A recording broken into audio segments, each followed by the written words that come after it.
ஓம் சக்தி பராசக்தி தாவேகா ஒரு தூய சக்தின்னு சொல்ல வேண்டியதானே? அதுக்கு உனக்கு உரிமை இருக்கு. ஓம் சக்தி பராசக்தி கடவுள், தாவேகா ஒரு தூய சக்தி சொன்னாக்க இவருக்கு வந்து கைகால எடுத்துரும், சூனியம் முடிச்சிடும். பொய்ல சொல்றாரு அவரு. போய் சொன்னா வாய் கோணிக்கு போயிடும். தெரியுமா உனக்கு? சக்தி பராசக்தியோட விளையாடினா தொலைச்சு கேட்டுருவாங்க. ஓம் சக்தியோட எல்லாம் சொன்னாரு. ஊழலற்ற ஆட்சியை அமைக்க ட்ரை பண்ணுவோம் bro. What bro? Wrong bro. நீங்களே காருக்கு கொண்டு போய் டாக்ஸ் கட்டல ப்ரோ, ஏமாத்துனீங்க ப்ரோ. இன்னைக்கு பாருங்க, திருந்தாத ஜென்மங்கள் இருந்த லாபம். டேய், இன்னைக்கு மீட்டிங் தானே காலையில. நேற்றுக்கே போய் தஞ்சாவூர்ல பெரிய ஸ்டார் ஹோட்டல் சோழா ஹோட்டல் இருக்கு, போய் தங்க வேண்டியதானே? ஜெயலலிதா கூட தங்குவாங்க சங்கம் ஹோட்டல், பெரிய ஹோட்டல், ஸ்டார் ஹோட்டலுமா. ஜெயலலிதா விட ஒரு பெரிய ஆளா?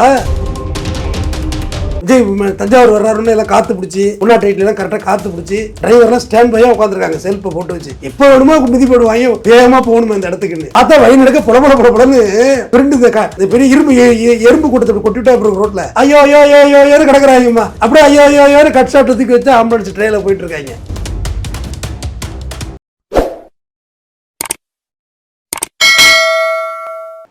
வணக்கங்க. போன முறை தான் தமிழ் மின்ட் நேயர்களுக்கு வணக்கம் சொல்லலை, வாழ்த்து சொல்லலை. வேலூர் மக்களுக்கு வேற நான் என் நெஞ்சில் குடியிருக்கும் மக்களுக்கு சொல்ல மறந்துட்டேன். அதனால் இந்த வாட்டி சொல்லிடுறேன். உங்கள் வீட்டு பிள்ளையா நினச்சி என்னை மன்னிச்சு என்னோட வாழ்த்தை ஏற்றுக்கங்க. இப்போ பேசுங்க. அவர் மறந்து போன மாதிரி நீங்களும் மறந்து போகுது. ஷார்ட் டைம் மெமரி லாஸ் மாதிரி மறந்து போயிடாது. வேலூரில் போய் நின்று வேலூரை மறந்துட்டேங்கிறாரு. வேலூர் கோட்டையை பற்றி பேசியிருக்கலாம், ஆற்காடு நவாப்பை பற்றி பேசியிருக்கலாம். வேலூரில் பேசுகிறதுக்கு சப்ஜெக்ட் இல்லை. எவ்வளோ பெரிய வரலாற்று சிறப்பு மிக்க இடம் வேலூர். ஒருங்கிணைந்த வேலூர் ஆறுக்குள்ளே எவ்வளோ புகழ்மிக்க திருவண்ணாமலை கோயில் வரையும் வேலூர் மாவட்டத்தில் இருந்திருக்கு ஒரு காலத்தில். அதை பற்றி பேசியிருக்கலாம். ஆரணி நல்ல அரிசி ஆலைகள் நிறையா இருக்குது வேலூர் சுற்றி வட்டார பகுதிகளில், அதை பற்றி பேசியிருந்திருக்கலாம். அதை பற்றியெல்லாம் பேச விட்டுட்டு தஞ்சாவூர் வந்து செங்கிப்பேட்டில் வந்து வேலூருக்கு நன்றி சொல்கிறது. இப்போ தஞ்சாவூர் பற்றி பேசவே இல்லையே அவர். தஞ்சாவூர் ராஜராஜன் கோயிலை பற்றி ஒரு 5 நிமிஷம் 1 நிமிஷம் பேசவே இல்லையே. தஞ்சாவூர் டெல்டாவில் எத்தனாயிரம் ஏக்கர் விவசாயம் இருக்குன்னு தெரியுமா அவருக்கு? காவிரி ஒரு வருஷத்துக்கு எத்தனை டிஎம்சி தண்ணி திறக்கிறாங்க? காவிரி மேலாண்மை வாரியம் என்ன சொன்னிச்சு? அதை பற்றி பேசியிருக்கலாம். ஏன் தஞ்சாவூர் தலையாட்டி பொம்மையை பற்றி பேசியிருக்கலாம்ல? உலக புகழ் பெற்றதுமா குறியீடுல, தஞ்சாவூரோட குறியீடுல தலையாட்டி பொம்மை, அதை பற்றி பேசியிருந்துருக்கலாமே. ஏன்னா இவர் தலையாட்டி பொம்மை தானே, மத்திய அரசு சொல்கிறது பேர் ஆற்றாரில் இப்படி இப்படி பேசியிருந்துருக்கலாமே. சரி, விவசாயம் பத்தியும் வந்து ஒரு விஷயம் என்ன சொல்றாரு. அதாவது அவருக்கு விவசாயம் பத்தி அந்த அளவுக்கு தெரியாது. எந்த அளவுக்கு தெரியும்? ஆனாலும் மற்றவர்கள் மாதிரி சோறு தின்ற அளவுக்கு தெரியுமா? இப்படி விவசாயம் பத்தி சோறு தின்ற அளவுக்கு தெரியுமா? எப்படி தெரியும்? விவசாயத்தை எந்த அளவுக்கு தெரியுமா கேட்டீங்களா இல்லையா? இல்லை, நானும் டெல்டா ஆளுங்கன்னு சொல்லிட்டு மற்றவங்க காதில் வந்து டால்டா ஊற்ற மாட்டேன் அப்படின்ற ஒரு டால்டா ஊற்றுறாங்களா? டால்டா எங்கே இருக்குது நம்ம நாட்டில்? நல்லெண்ணெய் கடலெண்ணெய் தான் நம்ம நாட்டு உற்பத்தி, தேங்காய் எண்ணெய். டால்டா நம்ம நாட்டிலேருந்து இல்லை, இம்போர்ட் தானே பண்ணுறாங்க. அது பாமாயிலேருந்து வர்றதுமா அது. அது எங்கே? ஓஹோ ஓஹோ ஓஹோ சூசகமாக கலாய்க்கிறாராம் அவர். இதில் என்ன இருக்குது? முதலமைச்சர் டெல்டா மாவட்டத்துக்காரர் தான், திருவாரூர்காரர் தான், திருக்கோலைக்காரர் தான், எங்கள் மாவட்டம் தான், பக்கத்தூர் மாவட்டம் தான். என்ன இப்போ இன்றைக்கி தான் டெல்டா மாவட்டம்லாம் ஒரு கண்ணு தெரியுதா? கஜா புயல் அடிப்பட்டு கிடந்தமே அன்றைக்கி எங்கே போயிருந்தார் விஜய்? நட்டுக்கு படுத்து கிடந்தாரா அன்றைக்கி? தெரியல. போகி புயலில் எல்லாம் மீனவர்கள்லாம் கன்னியாகுமரியில் படாப்பட்டு கடலோட கடலாக போனாங்களே, காப்பாற்ற தவறி அதிமுக அரசு. அதை பற்றி விமர்சிக்க வேண்டியதானே? கஜா புயல் கூட ஏடிஎம்கே பீரியடில் வந்தது தான், பேச வேண்டியதானே? கரண்ட் இல்லாமல் 42 நாள் தவிச்சோம், பேச வேண்டியதானே? கொடைக்கானலில் போய் புயல் கரை கிடந்து பேச வேண்டியதானே? விவசாய பயிர்க்கடன், மானிய கடன் இதெல்லாம் கொண்டு வந்தது யார்? கலைஞர் கருணாநிதி. பேச வேண்டியதானே? ரேஷன் கடையில் பெண்களுக்கு தனி கியூவான், தனி பெண்கள் தனி சப்ளை பண்ணுறாங்களா சிவில் சப்ளைல. ரேஷன் கடையை கொண்டு வந்ததே கலைஞர் கருணாநிதி தான். சொல்ல வேண்டியதானே? அவர் ரேஷன் கடை கொண்டு வந்து கலைஞர் கருணாநிதி. 1 ரூபாய்க்கு அரிசி கொடுக்குறேன்னு கலைஞர் கருணாநிதி. ஆனால் அன்னைக்கு முடியாதுன்னு சொன்னது ஏடிஎம்கே பீரியடில் சொன்னாங்க, முடியாதுங்க. கொடுத்தாரு கலைஞர். அதாவது 2 ஏக்கர் கம்மியாக உள்ள பள்ளிக்கூடத்து பிள்ளைங்களுக்கெல்லாம் வந்து இவரே கல்வி செலவு வந்து அரசாங்கம் ஏற்றுக்குமா? நீ இப்போ எந்த பள்ளிக்கூடத்தில் படிச்சிங்க? உங்களை யார் கல்வி கடன் கட்டது? யார் சொல்லுங்க முதல்ல? நான் 1ஆவதுலேருந்து வஉசி தொடக்கப்பள்ளியில் படித்தேன், 6ஆவதுலேருந்து நடேசனார் மேல்நிலைப்பள்ளியில் படித்தேன், ஆக்கிரமணத்தில். எல்லாமே ஃப்ரீயாக தான் படித்தேன். அப்புறம் ஒரு தனியார் கல்லூரியில் நான் லா காலேஜ் படித்தேன். அப்போ இருந்து ப்ரைவேட் லா காலேஜ் இல்லை, கவர்மெண்ட் லா காலேஜ் படிச்சிருந்தா அதுவும் கிடையாது. அங்கே சேர்ந்துட்டு அதுக்கு பிறகு எனக்கு கவர்மெண்ட் லா காலேஜ் கிடச்சிது. அதுக்கு மேலே நான் சரி அங்கே தான் ஒரு 3 மாதம் ஓடிடுச்சு. சரி ஆண்டா விட்றா பரவாயில்ல, எப்படி படிச்சிருந்தா படிச்சுட்டேன். காலேஜ் கிடச்சா காலேஜ். எக்ஸாம் எழுதி நீட் எழுதி போனீங்கன்னா உங்களுக்கு கவர்மெண்ட் ஃப்ரீயாக தான் படிக்க வைக்க போகிறாங்க. கலைக்கல்லூரி உங்களுக்கு ஃப்ரீயாக தான் இருக்குது, மருத்துவக் கல்லூரி ஃப்ரீயாக தான் இருக்குது, சட்டக்கல்லூரி ஃப்ரீயாக தான் இருக்குது. வேறு எந்த கல்லூரி வேணும் உங்களுக்கு? தொடக்க வேளாண்மை கல்லூரி ஃப்ரீயாக தான் இருக்குது. வேறு என்ன வேணும் சொல்லுங்கள்? எல்லாம் ஃப்ரீயாக தானே இருக்குது. எந்த காலேஜில் காசு வாங்குறாங்க? அப்ளிகேஷன் காஸ்ட் கூட கிடையாது. அப்படியும் காலேஜ் இருக்குது. இடஒதுக்கீடை பற்றி பேச சொல்லுங்கள். அப்ளிகேஷன் காசு கூட நம்ம படிக்கலாம். ஸ்காலர்ஷிப் உண்டு. நீ படிக்கிறீங்களா ஸ்காலர்ஷிப், அது உண்டு. அதெல்லாம் தெரியுமா இருக்கு? அது ரைட்டு. காலர் தூக்கி தான் பேச தெரியும், ஸ்காலர்ஷிப்பை பற்றி எப்படி பேச தெரியும்? அதுக்கு இவர் நல்ல ஸ்காலராக இருக்கணும்ல. 10th 10 வாட்டி எழுதுவர் எப்படி நல்ல ஸ்காலராக இருக்க முடியும்? அடுத்தது சொல்லுங்க, வேற என்ன சொன்னாரு? சரி, அதே மாதிரி வந்து ஓம் சக்தி பராசக்தி திமுக ஒரு தீய சக்தி அப்படின்றது வந்து குழந்தைகளே வந்து சொல்றாங்க. ஆமாம்மா, உண்மைதான். குழந்தைங்க சொல்றாங்க, நான் ஒத்துக்கிறேன். ஏன்னா இவரே குழந்தை தானே, தெற்கவளுக்கு தெரியாத குழந்தை தானே, தற்கொலை குழந்தை தானே. ஓம் சக்தி பராசக்தி இதெல்லாம் ஒரு தெய்வத்தோட வார்த்தையை போய் எப்படி மிக்ஸ் பண்ணி இவர் பேசிகிட்டு இருக்காரு. கடவுள் வந்து அவ்வளோ காமெடியாக போயிட்டு பார்த்துங்க. காரணம் அவர் வந்து ஜோசப் விஜய், அது தான் இந்து கடவுள்களை அவர் டேமேஜ் பண்ணுறாரு. ஓம் சக்தி எங்கே இருக்குது? ஓம் சக்தி எங்கே இருக்குது? மேல்மருவத்தூரில் இருக்குமா? பராசக்தி அங்கே தான் இருக்குது. ஏன்னா பராசக்தி வந்து இப்போ எடுத்த படம், சிவகார்த்திகை எடுத்த படம், அதனால அதை கலாய்க்கிறார் அவர். ஓம் சக்தின்னு பாருங்க, கோயிலை கலாய்க்கிறாரு. தீட்டு இல்லாத ஒரே கோயில் ஓம் சக்தி கோயில் தான். மாதவிடாயில் கூட நீ கோயிலுக்குள்ளே போகலாம். சாதி பார்க்காத ஒரு கோயில் ஓம் சக்தி கோயில் இருக்குது. யார் வேணால் போய் நீங்களே அர்ச்சனை பண்ணணும். ஐயரோ பூசாரியெல்லாம் கிடையாது. அப்படிப்பட்ட கோயில் அவர் கலாய்க்கிறாரு. சக்திங்கிறது என்னம்மா? சக்தி சக்தி சக்தி சக்தின்னு பாரதி அவ்வளோ பாட்டு பாடியிருக்காரு. சக்திங்கிறது ஒரு ஈடேற்ற ஒரு பொருள் இல்லவா? அது என்ன ஓம் சக்தி பராசக்தி? திமுக ஒரு தீய சக்தி தான் கடவுளுக்கு நிகராக சொல்கிறாரு. அதில் தீய சக்தி. அப்போ ஓம் சக்தி பராசக்தி தாவேக்கா ஒரு தூய சக்தின்னு சொல்ல வேண்டியது தானே? அதுக்கு உனக்கு உரிமை இருக்குது. ஏன்னா ஓம் சக்தி பராசக்தி கடவுள், தாவேக்கா ஒரு தூய சக்தி சொன்னாக்க இவருக்கு வந்து கை கால் எடுத்துரும், சூனியம் முடிச்சிடும். ஏன்னா பொய்கள சொல்கிறாரு அவர். பொய் சொன்னால் வாய் கோணிக்கு போயிடும் தெரியுமா உனக்கு? சக்தி பராசக்தியோட விளையாண்டிங்கன்னா தொலைச்சி கேட்டுருவாங்க ஓம் சக்தியோட எல்லாம். நான்லாம் அம்மனோட டிவாட்டி, நான்லாம் கோயிலில் போய் மந்திரிச்சு விட்ருவோம் எலுமிச்சு படத்தை வச்சு. விஜய் விஜய் ஓம் ட்ரீம் க்ரீம் க்ரீம்னு மந்திரிச்சு வந்துருச்சேங்க. ஜாக்கிரதை. யாரை போய் எங்கே கம்பேர் பண்ணுறீங்க நீங்கள்? திமுக கலாய்க்கிறதுனா 1000 இருக்குங்க. ஆளுங்கட்சியை கலாய்க்க முடியாது. எதுவுமே தெரியல எங்கள் ஸ்கிரிப்ட் இல்லை. ஆளுங்கட்சியை கலாய்க்கிறதுக்கு லட்ச வழி இருக்குது. டே பை டே பேப்பர் பார்த்தாலே போதும் ஆளுங்கட்சியை கலாய்க்கலாம். ஏன்னா ஆளுங்கட்சியாக இருக்கிறது அவ்வளோ ஈஸி கிடையாது. டெய்லி மிஸ்டேக்ஸ் இருந்துகிட்டே இருக்கும். எதிர்கட்சியாக இருந்து கம்பி சுற்றுறது தான் ஈஸி. ஏன்னா வெறுங்கரண்டி வச்சுட்டு சுற்றுறாரு விஜய். கரண்டில் கொஞ்சோண்டு எண்ணெய் கொடுத்துட்டோம் சுத்த முடியாது, இப்படி ஊற்றிட்டு போயிடும்ல. அதனால தான் சொல்கிறேன், வெறுங்கரண்டி தான் இப்படி பேசும். இன்னைக்கு விழுந்து அடிச்சு ஆம்புலன்ஸ் அலருது. விஜய் வந்தாலே ஆம்புலன்ஸ் அலருது. வடிவேல் ஒரு படத்தில் போவார், லைட்டாக ஒருத்தர் போலீஸ் ஆஃபீஸர் எல்லாம் பாடி போட்டு இடிச்சிடுவார். தெரியாமல் இடிச்சிட்டப்பா போப்பாவா போகாம இங்கேயே போட்டு இருக்க போடுறான்னு வடிவேல் ஆரம்பிப்பார். எதுக்கு மோனையாக பேசுவார். லேடன்ட்ட பேசுறியா? பில் லேடன்ட் அப்படிம்பாரு. வைன்னு சவுண்டு வரும். சைலண்டாக பேசுறது சைலண்ட் வர்றது பற்றி இல்லை அப்படின்னு. தீவிரவாதிக்கும் உனக்கு எல்லா தொடர்புக்கும் ஒத்துக்கிட்டேன்னு விஜய் பேச ஆரம்பிச்சோன்னா ஆம்புலன்ஸ் டிரைவர்லாம் அலர்ட் ஆகிடுறாங்கம்மா. விஜய் தஞ்சாவூர் வர்றாருன்னு எல்லாம் காற்று பிடிச்சி உள்நாட்டு கரெக்டாக காற்று பிடிச்சி டிரைவர்லாம் ஸ்டாண்ட் பையாக உட்காந்துருக்காங்க செல்ஃபை போட்டு வச்சு. எப்போ வேணுமோ மிதி போடுவாங்க, வேகமாக போகணுமா இந்த இடத்துக்குன்னு. பார்த்தா வழி நடக்க புலப்படன்னு விருண்டு இந்த பெரிய எறும்பு கூட்டத்தை கொட்டிவிட்டா அப்புறம் ரோட்டில் ஐயோ கிடக்குறாங்கம்மா. அப்படியே ஐயோ கட் சாப்பிட்டதுக்கு வச்சு ஆம்புலன்ஸ் ட்ரெயினில் போயிட்டு இருக்காங்க. ஏயா எத்தனை வாட்டியாக நான் அந்த ஆள் சொல்லுவான் வராத என் பின்னாடி. அவர் சூசகமாக இல்லை, நேராகவே சொல்கிறாரு என் பின்னாடியெல்லாம் வராதிங்க. அப்படின்னா இன்னொருத்த தாவேக்கா கட்சிக்கு வராதிங்கன்னு தானே சொல்கிறாரு. என் பின்னாடி வராதிங்கன்னு சொல்கிறாருல்ல, ஏன் போறீங்க அவர் பின்னாடி? வாங்கன்னு கூப்பிட்றோம். திமுக கூப்பிடுது, அதிமுக கூப்பிடுது, இங்கே வாங்க எல்லோரும் இங்கே வாங்கன்னு. வராதே இங்கே வராதேன்னு சொல்கிற கட்சியில் போய் பிடி கூட கீழே விழுந்துருவீங்க. எல்லாம் அள்ளிட்டு போகிறாங்க. எல்லாம் நீங்கள்லாம் ரெஸ்ட் இன் பீஸ்னே போட ஆரம்பிச்சிட்டாங்கம்மா. கமெண்ட் அடிதான் பட்டிருக்காங்க. ரெஸ்ட் இன் பீஸ் சூப்பர் தரமான சம்பவம். அவ்வளோதான். உங்க மேலே யாரும் இறக்கப்படுற தயாராக இல்லை. இந்த போலீஸ் என்னவோ பண்ணிட்டு இருக்காங்க. பூரா டிராஃபிக் வயலண்ட்ல பிடிச்சி கைது பண்ண வேண்டியதானம்மா. கேஸை போடணும் இல்லம்மா. டிராஃபிக் வயலண்ட் ஃபுல்லாகவே வண்டி டோருக்கு வெளில நிட்டு கொடியை கட்டிட்டு போகிறாங்க. டிராஃபிக் வயலண்ட் தானே அது, போட வேண்டியது தானே. வண்டி பின்னாடி வேகமாக போகிறாங்க ஹெல்மெட் இல்லாமல். எல்லாரும் பெனால்ட்டியை போடு, பைக் ரேட்டுக்கு பெனால்ட்டியை போட்டால் முடிஞ்சு போச்சு. இந்த போலீஸ் ஏன் போட மாட்டாங்கன்னு தெரிய மாட்டேது. போட்டு விட்டா இதை எல்லாம் ஆஃப் ஆகிடுவாங்கல்ல. பொல வெயிலில் கிடக்குறாங்க. இந்த வெயிலுக்கு அதுக்கு தார் ரோடு உறைஞ்சா எப்படி இருக்கும்? சொரன்னு மீனை போட்டு தேய்ச்ச மாதிரி ஈரோட்டில் கிடக்குறாங்க பில்லுன்னு. இந்த வாட்டியாவது டென்ட் போகிற அளவுக்கு அறிவு வந்துருக்கு. போன முறையும் டென்ட் போட்டு வெயில், இந்த வெயில் ஏன்னா வேறு லெவலில் இருக்கும் வெயில். எல்லாம் சுருண்டு தலைவரே சுருண்டு விழுந்துருவார். அதோட்டு டென்ட்டெல்லாம் போட்டு டெவலப்மெண்ட் ஆகுது அந்த கட்சி. டென்ட்டெல்லாம் போட்டிருக்கிறாரு. ஜனநாயகன் படத்தை பற்றி சரி பேசுவார்னு பார்த்தா நன்றி சொல்கிறாரு தமிழக முதல் முறையாக அவர் வந்து ஜனநாயகன் படத்தை பற்றி வாயிலுக்கு ஜனநாயகம். ஏன்னா ஜனநாயகி பேச ஆரம்பிச்சிட்டாங்கல்ல. அவங்க சம்சாரியா சொன்னம்மா பொண்டாட்டிய, அவங்க தானே இவர் தான் ஜனநாயகன். அப்போ அவங்க ஜனநாயகி தானே இல்லை எப்படின்னு கேட்குறேன். தெரியல. ஃபீமேல்லாம் நாயகிமா, தமிழ் படிச்சிருக்கே இல்லை. நாயகன் நாயகி பேச ஆரம்பிச்சிட்டாங்கல்ல வீட்டில் உள்ளவங்க. அதனால நீ சொல்கிறாரு ஸ்டாலின் சாருக்கு நன்றி. நீ நன்றி சொல்கிறதுக்கெல்லாம் அவர் சொல்லலை. அவர் பாஜகவுக்கு எதிராக குரல் கொடுக்குறாரு, நீ பம்மிக்கிட்டு குரல் கொடுக்குற. பம்மியே ஜனதா கட்சி எதுன்னு தாவேக்காத பம்புறது. இந்த பேசினாதான் கேஸ் வந்துருமோ. அவருக்கு பேசலாம் ஐடியா இருக்குது, கூட இருக்க எல்லாம் பேச விட மாட்டாங்க. திமுகவும் அதிமுகவும் வந்து தாவேகாக்கு எதிராக வந்து செயல்பட ஆரம்பிச்சிட்டாங்க. அது 2 பேரும் வந்து பிளான் பண்ணி தான் தாவேகாக்கு எதிராக நிறைய விஷயங்களை வந்து செய்தி பரப்புறாங்க. அதாவது கரூர் சம்பவத்திலிருந்து இப்போ ஜனநாயகன் படம் வரைக்கும் வந்து இந்த மாதிரி விஷயங்களை வந்து பரப்பிட்டு இருக்காங்க. யார் பரப்புறா எனக்கு தெரியல, சொல்லுங்க. யாரு? திமுகவும் அதிமுகவும் என்ன பரப்புறாங்களா? அதிமுக பத்தி இவர் எதிர்த்தே பேசலையே.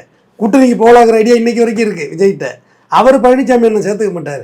அவர் எப்பேற்பட்டாலும் சசிகலாவே சேர்த்துக்காதவர் உங்களா சேர்த்துக்க போறாரு.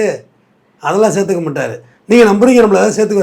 தலைவர் தளபதி நம்மளை எதுக்கும் பழனிசாமின்ட்டு ஒரு கேட்குமா அப்படின்னு ஒரு புசியானந்து சொல்லியிருப்பாரு. இப்போ கேட்டுவாயா போய் தலைவர் வர்றாங்கிறாரு. துணை முதல்வர் கேட்குறாரு, துணை முதல்வரா என்ன சொன்னேன்? முதல்ல வெளியே போச்சு இல்லையா? முதல்ல துணை முதல்வர் அவர் கொடுக்குற மாதிரி தான் கட்சிக்குள்ளே கொடுத்துருப்பாரம்மா. 3 வாட்டி முதலமைச்சர் வந்து டிஎம்கே வந்துட்டார், தெரியுமா தெரியாதா? சபாநாயகராக போகிறார், தெரியுமா தெரியாதா? மாமன்னன் வருகிறார், எழுந்து நின்று எல்லாம் கும்பிடுங்க. அப்படிதான் ஆக போகுது. இப்போ திமுக தான் ஆட்சியில் உட்கார போகுது. எதிர்கட்சி தலைவராக எடப்பாடி பழனிசாமி தான். சரி, 2வது முறையா வந்து திமுக வர்றது வரலாறுலேயே அந்த ஒரு சாத்தியம் இல்லை அப்படின்னு சொல்லி என்ன வரலாறு? தாவேக்காவுக்கு என்ன வரலாறு? அப்போ 2வது முறையாக திமுக வராதுன்னு இவர் வரலாறு சொல்றாருன்னா, ஒரு முறை கூட தாவேக்கா வர்றாது நான் வர்றாரு சொல்றேன். எழுதிக்கங்க, தமிழ் மின்ட்ல எழுதிக்கிடுங்க. நான் பேசுறது எல்லாமே பட்டயம். இன்னைக்கு கிட்ட வந்து கீழே வந்து கிண்டல் பண்ணி கேலி பண்ணி என்னை அசிங்கமாக திட்டவனுக்கு சொல்கிறேன். எலெக்ஷன் முடிஞ்சு வா, இதே தமிழ் மீட்டில் நான் பேசுகிறேன். நீ என்ன லட்சணம் என்னன்னு பல்லளிச்சுதா இல்லைன்னு பாருங்கள். எதிர்கட்சி தலைவராக எடப்பாடி பழனிசாமி உட்காருவார், முதல்வராக மரியாதைக்குரிய முத்துவேல் கருணாநிதி ஸ்டாலின் உட்காருவார். வாங்க பார்த்துடலாம், எலெக்ஷனை சந்திச்சு பார்த்துடலாம். இன்றைக்கே எலெக்ஷனுக்கு ரெடி. இப்போ விஜய் எந்த தொகுதியில் நிற்கிறேன்னு சொன்னாரா இல்லை உங்கள்கிட்ட? நான் பாவம் அந்த பிள்ளைக்காக சொல்லியா எந்த தொகுதியெல்லாம் நிற்க போகிறேன்னு பாவம் பேட்டியாக இருக்குது அவளுக்கா வேண்டி. எந்த தொகுதியில் நிற்கிறாரு தகவல் சொல்லு. ஸ்பை கேட்டு பார்த்தியா இல்லையம்மா? பாருங்க, யார்கிட்டையுமே சொல்லலை. அவர் சஸ்பென்ஸாக இருக்காருமா. ஒருவேளை சுனிதா வில்லியம்ஸ் கூட்டணி போட்டு நிலாவில் நிற்பாரோ தலைகீழா போய்? தொகுதியை சொல்லணும்லம்மா, எந்த தொகுதியில் நிற்க போகிறேன், நான் இந்த தொகுதியெலாம் நிற்க போகிறேன் அப்படின்னு. மதுரை தெற்கு விஜய் அப்படின்னாருல, அப்படியே அப்பா தெற்கு நிற்கிறாரா? சரிடா, டெபாசிட் வாங்க மாட்டார். மதுரை வடக்கு விஜய், அந்த தொகுதியிலும் டெபாசிட் இல்லையா? இப்படி 234 தொகுதியிலும் விஜய்னார்ல, 234 தொகுதியில் டெபாசிட் கிடையாதுமா அவருக்கு. அதை எழுதிக்கிடுங்க. அவர் சொன்னார், ஊழலற்ற ஆட்சியை அமைக்க ட்ரை பண்ணுவோம் bro. What bro? Wrong bro. நீங்களே காருக்கு 1.5 டேக்ஸ் கட்டல ப்ரோ, ஏமாத்துனீங்க ப்ரோ. இல்ல, நாங்க வந்து ஊழல் பண்ண மாட்டோம்ன்றது எங்களால உறுதியா சொல்ல முடியும். ஆட்சிக்கு வரல இல்லம்மா. ஏமா பழுத்த மரம் தாம கல்லடி போடும், பட்ட மரத்துல விட்டம் தான் பண்ணலாம். விட்டம் அருகால் கதவு விட்டம் லிண்டல் பழைய லிண்டல்னு சொல்லுவாங்கல்ல, அதுதான் பண்ண முடியும். தொட்டில் கட்டி தான் ஆடலாம். பழுத்த மரத்துல கல்லடி போடும். ஆட்சியில் இருக்கவங்க பேர் தான் ஊழல் குற்றச்சாட்டு சொல்ல முடியும். ஆட்சியிலே 5 வருஷம் எடப்பாடி பழனிசாமி இல்ல, இப்போ அவங்க பழைய ஊழலை தான் சொல்லலாம். இந்த 5 வருஷத்துல அவங்க ஊழல் பண்ணிட்டாங்கன்னு எதுவும் சொல்ல முடியுமா? ஏன்னா அவங்க தான் ஆட்சியில் இல்லையே. லீடர்ஷிப் கெப்பாசிட்டியில் இருக்கவங்க தான் ஆட்சியில் ஊழலை பற்றி சொல்ல முடியுமா? வேக்கிறவனுக்கு தான் வேர்க்கும், வேடிக்கை பார்க்குறவனு வேக்காது. விஜய் வேடிக்கை பார்த்துட்டு வேக்காது. விளையாட ஆரம்பிச்ச பிறகு தான் வேத்து நீத்து சல்ல வந்துடும் ஓடும் உடம்பு. ஆட்சியில் இருக்கவங்களாம் 1000 ஊழல் குற்றச்சாட்டு சொல்லுவாங்க. அதெல்லாம் இயற்கை தானே. யாரும் இல்லைன்னு இடி வந்தது, இடி எல்லா கேஸையும் நிரூபிச்சுட்டானா? எல்லா கேஸும் ப்ரூஃப் ஆயிடுச்சா? ஜெயிச்சுட்டாங்களா எல்லா கேஸ்லையும்? நேவர். சும்மா த்ரெட்டன் பண்ணுறதுக்காக போகிறதா இடி போக வேண்டிய ஈஷா யோகா மையத்துக்கு போகணும். போனாங்களா சொல்லுங்க? என்ஃபோர்ஸ்மெண்ட் டைரக்டர் போட்டு அங்கே தானே போகணும். ஏது இவ்வளோ காசுன்னு போகலையே. அதுக்கெல்லாம் போக மாட்டேன். திருப்பரங்குன்றத்தை பற்றி பேசினாரா இல்லையா? இந்த மோடி வந்துட்டு போனார் அவங்கால. அதெல்லாம் ஐயோ அதெல்லாம் பேசவே கூடாது. அதெல்லாம் பேசினா வாயில் புண்ணு வந்துடும் விஜய்க்கு. ஜெலுசு தான் குடிக்கணும். அவர் குடித்தாதான் வாய் புண்ணெல்லாம் போகும். இல்லை இந்த இது பேர் என்ன, இந்த உதட்டில் தடவாங்களா, இது பேர் என்னம்மா, லோஷன் லிப்பாம் ஏதாவது ஒன்று போட்டு தடவை சொல்லுங்கள். அதெல்லாம் பேசக்கூடாது. திருப்பரங்குன்றத்தை பற்றி பேச வேண்டியதானே. ஈரான் போகிற பற்றி தான். வெளிநாட்டில் ஒரு 90 லட்சத்துலேருந்து 1 கோடி பேர் வெளிநாட்டில் லாக் ஆகியிருக்காங்க நம்ம நாட்டுக்காரவங்க. அதை பற்றி ஏதாவது தனி விமானத்தில் போனார் இல்லைம்மா இவர். இன்னைக்கும் பாருங்களேன், திருந்தாத ஜென்மங்கள் இருந்தன்னு லாபம். டேய், இன்னைக்கு மீட்டிங் தானே காலையில். நேற்றுக்கே போய் தஞ்சாவூரில் பெரிய ஸ்டார் ஹோட்டல் சோழா ஹோட்டலில் இருக்குது, போய் தங்க வேண்டியது தானே. ஜெயலலிதா கூட தங்குவாங்க சங்கம் ஹோட்டலு, பெரிய ஹோட்டல், ஸ்டார் ஹோட்டலுமா. ஜெயலலிதா விட ஒரு பெரிய ஆளா? அவங்க போய் 3 நாள் தங்குவாங்க. நேற்றுக்கே போயிருக்கலாமா? இல்லை நீங்கள் சொல்லு, நியாயத்தை சொல்லு. போயிருக்கலாமா போயிருக்கூடாதா? போயிருக்கலாம். அதனால் தர்மம் ஏற்கனவே அனுபவப்பட்டு இல்லை, 41 பேர் கொண்டுட்டு இல்லை. திருப்பி நெரிசு முதல் நாளே போயிட்டு இது ஒரு தஞ்சாவூர் பெரிய கோயில் பேர் சீன் போட்டிருக்கலாம்ல. 1 லட்சம் பேர் செல்ஃபி எடுத்துருப்பாங்கல்ல உன்னோட. விஜய் தஞ்சாவூர் பெருவுடையாரை பார்க்க போகிறான், அதுக்கெல்லாம் ஒரு கொடுப்பின பாக்கியதை வேணும். இவர் போக மாட்டாருமா, இவர் கிறிஸ்டின்மா. எப்படிமா தஞ்சாவூர் பெருவுடையார் கோயிலுக்கு போவார்? போக மாட்டாருமா இவர். சர்ச்சுக்குனா போவாருமா அவர். தஞ்சாவூர் பெருவுடையார்கள் போயிருக்கணும்ல. போயிட்டு இங்கே பாருங்கள், இந்த கோயில் பெயிண்ட் அடிக்காமல் இருக்கு, ஏன் அது பெரிய கருங்கல்லையா, அந்த பெயிண்ட்லாம் அடிக்கப்படாதியா அப்படின்னு சொல்லியிருப்பாங்க நிறைய பேர். கோயிலும் பிரமோஷன் ஆயிருக்குன்னு உலக லெவலில். ஏன் இன்னைக்கு காலையில் இருந்து போகிறேன் தனி விமானத்தில்?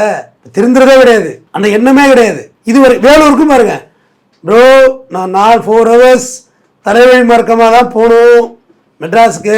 யாரும் வராதிங்க, திப்புன்னு வர்றாங்க. வாடாலும் அர்த்தம். லோக்கல் போலீஸ் என் வண்டி போய்ட்டு யாராவது வந்துடுவாங்க, என் மேலே பாம்பு அடிக்க கூட வாய்ப்பு இருக்குது. அவளை கைது பண்ணுங்கன்னா கைது பண்ணுவாங்களா பண்ண மாட்டாங்களா? இப்போ கைது பண்ணால் என்ன ஆகும்? திமுக தீய சக்தி, என் கட்சி தொண்டர்களை கைது பண்ணிட்டு நீ பேச மாட்டியா? அதனால் உன்னை பாவ மன்னிப்பு கொடுக்குறாங்க. தேவனே இந்த கருத்தரே பாவ மன்னிப்பு கொடுமாயின் அப்படின்னு பாவ மன்னிப்பில் போயிட்டு இருக்கிறாரு. நேரத்தை இது மறுபடியும் அதே தவிர செய்கிறார். தனி விமானத்தில் போனார்ல, சரி நேரடியாக சென்ட்ரல் கவர்மெண்ட் உள்துறையிட்டு ஒரு ஃபோனை போட்டு தலைவர் பேசுகிறார் விஜய், இந்த தனி விமானத்துக்கு அவர் செலவு இவரை ஏற்றுக்கிறாராம். கல்ஃப் கட்டியில் மாட்டிக்கிறவங்களெல்லாம் உடனடியாக ரிலீஸ் பண்ணுறது எல்லாம் ஏற்பாடு பண்ணுங்க அப்படின்னு சொல்லாமல் சொல்லக்கூடாது. உங்கள்கிட்ட அவ்வளோ காசு இருக்குது, ஒரு 200 டிக்கெட் உட்கார 200 டிக்கெட்டையும் பிளாக் பண்ணி தானே உனக்கு கொடுத்து தானே ஃப்ளைட்டு போகுதா போலையா? தனி விமானம் அதுவும் தனியாக போகிறது எல்லா டிக்கெட் சார்ஜும் நீ தான் கொடுக்கணும். அது நீங்களும் எடுத்துக்கலாம், நானும் எடுத்துக்கலாம், இவரும் எடுத்துக்கலாம். காசு இருந்தாங்க, நம்மகிட்ட தான் காசு இல்லையே. நம்ம தான் கேரியர் உச்சத்தில் இல்லையா, கேரியர் அடியில கிடக்குறோம். அவர் தானே கேரியர் உச்ச டிஃபன் பாக்ஸ் உச்சத்தில் இருந்தவர். அவர் தான் எடுத்துகிட்டு போக முடியும். அதை பற்றி ஈரான் போகிற பற்றி தான் பேசவே இல்லை. இல்லை பெட்ரோல் டீசல் விலையேற போகுது, என்ன ஆக போகுது, அதெல்லாம் பேசலை. இங்கே தான் இருக்க விஜய் என்ன வச்சுருக்குது ஸ்கிரிப்டு. நாங்கள் ட்ரோன்லேருந்தே எடுப்போம்டா, ட்ரோன்லேருந்தே எடுப்போம் ஸ்கிரிப்டு. இந்தாங்க விஜயோட ஸ்கிரிப்டு. இதெல்லாம் நேற்று சாயந்தரமே வந்துருச்சு. யாருக்கு வேணும் விஜயோட ஸ்கிரிப்டு? ஒன்று இந்தாங்க விஜய் ஸ்கிரிப்ட் 2. ஆமாம், என்ன இது இருக்காரு தெரியுமா, படிச்சு கேட்டவா? ஓம் சக்தி, பராசக்தி, திமுக, தீய சக்தி, சின்ன பசங்க கூட பேசுகிறாங்க. தமிழ்நாடு அணி, டெல்லி அணி எல்லாத்தையும் அடிச்சு நொறுக்கும் தாவேக்கா. மற்றவங்களுக்கு இது எலெக்ஷன், ஆனால் இது எங்களுக்கு எமோஷன். டைம் பேப்பர் இருக்கு பாருங்க. வேற என்ன வேணும்? இன்னைக்கு சத்தியா வாங்குறாரு, என்ன திடீர்னு கொஞ்சம் ஆரம்பிச்சுட்டாப்ல. எனக்கு ஒரு வாய்ப்பு கொடுப்பீங்க தானே, உண்மை தானே, எங்க நம்புறீங்க நீங்க?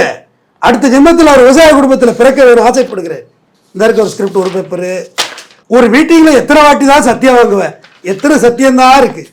இந்த ஒரு ஸ்கிரிப்ட். அடுத்து மீனவர்கள் பிரச்சனை கடிதம் எழுதுறாரு. முதல்ல விவசாயி, அப்புறம் மீனவர். இந்த இருக்கு 3வது பேப்பரு. 4வது ஸ்கிரிப்ட். பச்சையா கேட்க வந்தா எந்த யாராலையும் தடுக்க முடியாது. ஊரான் வீட்டு நெய்யில அந்த இருக்கு ஸ்கிரிப்ட் பாருங்க. ஊரான் வீட்டு நெய்யில உங்க வீட்டுக்கு ஸ்வீட்டு செய்யாதீங்க, மக்களுக்கு சோறு போட காசு இல்லை, உங்க அப்பாவுக்கு சிலை வைப்பீங்களா? சிலை 2 வாட்டி எழுதிருக்கு. சிலை வைப்பீங்களா? சிலை 2 வாட்டி. இந்த இருக்கு விஜய் ஸ்கிரிப்ட். இந்த புள்ள வேலை அழுது கிடக்குது. இந்தாம்மா ஸ்கிரிப்ட். போங்க, மாநாடு முடிஞ்சது, தஞ்சாவூர் மாநாடு. ஸ்கிரிப்ட் வருமா? ஸ்கிரிப்ட் இருக்கு. இதெல்லாம் நேற்றே வந்துருச்சுமா. இவர் அங்கே ஃப்ளைட்டு போகிறதுக்குள்ளே இங்கே வந்துருச்சு டேபிளுக்கு. என்ன வேகமாக இருக்காங்க. இல்லை ட்ரோல்லாம் கஷ்டப்பட வேண்டாம்னு சொல்லி அங்கேருந்து எடுத்து கொடுக்குறாங்க. இதான் எங்கள் தலைவர் தளபதி பேச போகிறாரு அப்படின்னு. நான் நேற்றே அவங்களை எதிர்பார்த்தேன். நாளைக்கு இதுதான் விஜய் பேச போகிறாரு, இந்த ஸ்கிரிப்ட் பேசு, நானே பேசி விட்டுருப்பேன். மாநாட்டுக்கே போகண்டா, நான் பேசுகிறதே கேளுங்கன்னு. அந்த லெவலுக்கு இருக்குது அந்த லட்சணத்தில். ஒரு கட்சியோட தலைவர் பேச போகிற லிஸ்ட்டுமா எடுத்து இன்னொரு டேபிளில் கிடக்கு பார்த்தேங்க. என் டேபிளில் மட்டும் இல்லை, எத்தனை பேர் டேபிளுக்கு போச்சு. அதெல்லாம் ரொம்ப கம்மியான ஜிபேல கொடுக்குறாங்கம்மா. அதிக ஜிபேல இல்லை, கம்மி ஜிபேல இருக்குது. நீங்கள் எவ்வளோ சார் கொடுத்து வாங்குனீங்க? அதெல்லாம் சொல்ல முடியாது, கம்பெனி ரகசியம் சொல்கிறதுக்கு இல்லை. இல்லை அந்த லட்சத்தில் இருக்குன்னு சொல்ல வர்றேன். இப்போ உங்கள் மேனிஃபெஸ்டோ இருக்குல்ல, தேர்தல் மேனிஃபெஸ்டோ, அதெல்லாம் எப்படி வெளியிட போறீங்கன்னு தெரியல. பேசுகிறதே எடுத்து விட்றாங்கன்னா மேனிஃபெஸ்டோ விட மாட்டாங்களா? ஒரே ஒரு மேனிஃபெஸ்டோ லீக் ஆனிச்சு. அதுக்கு ஒரு கட்சி தலைவர் அடித்து அவர் கொடுத்த பதில் வேறு மாதிரி இருந்துச்சு. அடுத்து ஃபுல் செக்யூர் பண்ணிட்டாங்க. அடுத்தந்த கட்சியில் எல்லா கட்சியிலையும் மேனிஃபெஸ்டோ ரெடி ஆகிட்டு ஃபார்மாலிட்டிக்கு நீங்கள் உட்காந்துருப்பாங்க. தேர்தல் அறிக்கை ரெடி பண்ணுறோம், அது ரெடி ஆகிட்டு இருக்கும். இவர் எதையுமே சொல்லலை, எந்த தொகுதியில் நிற்கிறேன்னு சொல்லலை. வேறு என்ன சொல்லியிருக்காரு? சட்ட ஒழுங்கு சந்தி சிரிக்குன்னு சொல்லியிருக்காரு. சார் அதே மாதிரி வந்து இப்போது தேர்தல் நெருங்க நேரத்தில் இந்த ஒரு 6 மாதத்தில் வந்து ஏன் திட்டங்களை நீங்கள் அறிவிக்கிறீங்க அப்படின்ற ஒரு கேள்வி வந்து 6 மாதம் லீவ் விட்ருங்க, எது திட்டங்களை நிறைவேற்றாதீங்க, எல்லாரும் வீட்டில் போய் தூங்குங்க அப்படி தான் சொல்ல வர்றாரா? இல்லை 3 வருஷம் முன்னாடியோ 12 வரையும் படிச்சிருக்கியா? 12 வரையும் படிச்சிருக்கியா? பரிசனைக்கு முதல் நாள் படிக்கிறது இல்லையா? 1 மாதம் படிக்காத கழுத முதல் நாள் என்னத்தை படிக்க போகிறா? புத்தகத்தை வச்சுட்டு தூங்கணும் உங்கள் வீட்டில் சொல்லுவாங்களா? பரிச்சை நெருங்க தான் நல்லா படிக்க முடியும். நைட்டெல்லாம் விளக்கு வச்சு தேர்தல் நெருங்க தான் திட்டம் நல்லா செய்ய முடியும். அப்படியே ஓவரால் பார்ப்பாங்க. 99% தான் நிறைவேற்றிருக்கு திமுக. 1% இருக்கு, என்னப்பாச்சு? எல்லாத்தையும் நிறைவேற்றுங்கப்பா. 100% தான் இப்போ நிறைவேற்றிருக்காங்க, அவ்வளவுதான். ஏமா 6 மாசங்கிறது 1 இயர்ல பாதி இல்லையாப்பா? 1 இயர் ஆஃப் ஆஃப்டர் பாதி இல்லையா? டிவைடட் 2 இல்லையா? அது கடைசி நாள் வரைக்கும் நிறைவேற்றுறதா? தேர்தல் கமிஷன் டேக் ஓவர் பண்ணுறது நிறைவேற்றுறது தான். அதுதான் அந்த 5000 கொடுத்தது. நீ அப்புறம் தேர்தல் கமிஷன் டேக் ஓவர் ஆகிடும், கொடுக்க விட மாட்டீங்க, தேவையில்லாமல் ஆட்சி கெட்ட பேர் ஏற்படுத்துவீங்க. சேர்த்து கொடுத்தாச்சு, முடிஞ்சு போச்சு. இதுதானமா திட்டங்கள். இப்போ நீங்கள் எல்லாம் இல்லாமல் தேர்தல் இருக்கணும்னு மீட்டிங் எல்லாம் போடுறீங்க. இத்தனை வருஷம் போட வேண்டியது தானே? கேரியர் உச்சத்தில் இருந்ததுலேருந்து மீட்டிங் போட வேண்டியது தானே? பெர்மிஷனே கொடுக்கறது இல்லையா? இப்போ எந்த ஊருக்கு வேணும் சொல்லு பர்மிஷன்? 5 மணி நேரத்தில் வாங்கி தரேன். எந்த ஊரில் மாநாடு போடணும் சொல்லு. சொல்லுமா, மவுண்ட் ரோட்டில் போடணுமா சொல்லு, நான் வாங்கி தரேன். உண்மையில் சிரிப்புக்கெல்லாம் இல்லை, நான் வாங்கி தரேன். எந்த மண்டபம்? ஹயாத் ஹோட்டலில் போடுறாராமா? வாங்கி தர்றேன். அது ரைட், ஹயாத் ஹோட்டலில் ரூம் தான் போடுவார், மீட்டிங் எப்படி போடுவார்? ரூம்னா தூங்குறதுக்கு சொன்னேன்.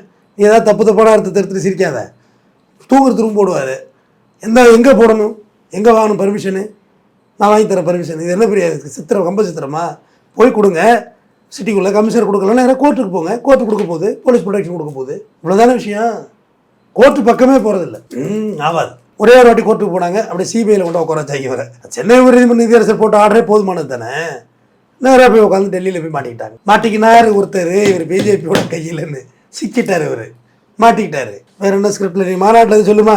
நான் இப்போ இந்த பேப்பரே கொடுத்துறேன், செராக்ஸ் எடுத்து கொடுத்துறேன் எல்லாருக்கும். சார் அதே மாதிரி வந்து நேற்றிலேருந்து வெளியே வந்த ஒரு விஷயம், இப்போ மார்ச் 8 வந்து விமென்ஸ் டே, மகளிர் தினம். அன்னைக்கு வந்து தேர்தல் வாக்குறுதிகள் வந்து வெளியிடுறதா ஒரு விஷயம் போயிட்டு இருக்கு. மகளிருக்கு ஈக்குவல் சொத்துல பங்கு வாங்கி கொடுத்தவர் டாக்டர் கலைஞர் கருணாநிதி. பெண்களுக்கு சொத்தில் சம பங்கு வாங்கி கொடுத்தவர் கலைஞர் கருணாநிதி. மகளிருக்கான உரிமை தொகை பெற்றுக் கொடுத்தவர் முத்துவேல் கருணாநிதி ஸ்டாலின். மகளிருக்கு பெண் காவலர்களை வேலைக்கு எடுத்தவர் கலைஞர் கருணாநிதி.